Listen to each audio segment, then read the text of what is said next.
Und los geht es. Hier draußen ist ein Hühnchen gefahren. Der Fahrer kommt schnell raus, stellt es wieder auf und weiter geht's. Runter. Also, das führt ja nicht zur Disqualifikation, haben wir gesagt. Sondern kann behoben werden.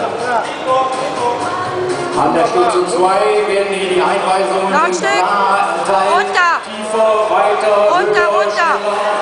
Bisschen vorsichtig, 2 cm zurück, jetzt aufnehmen.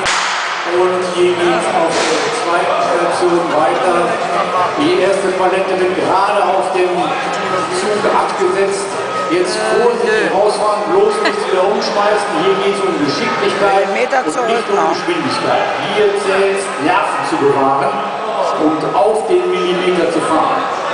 In der zweiten Station bzw. in der hinteren Station, Station 1, ist es mal wieder bunt. Es tanzen die Fahrzeuge um ihre eigene Achse und dabei ist jetzt diesmal auch ein Pylon umgeschmissen worden. Auch da muss man ganz schnell aussteigen, Pylon hinstellen, wieder anschnallen und dann erst weiterfahren. Und zurück. Die erste Röhre ist hier schon zu fast einem Drittel befüllt. Jetzt geht es zurück, die nächsten Bälle abholen. Leider sind beim Einschütten viele Bälle verloren gegangen, beziehungsweise haben die Röhre nicht richtig getroffen. Das heißt also, hier muss man darauf achten, dass man so genau wie möglich an die Röhre ranfährt und danach justiert. Wie sieht es raus bei dir aus nach 1 Minute 40?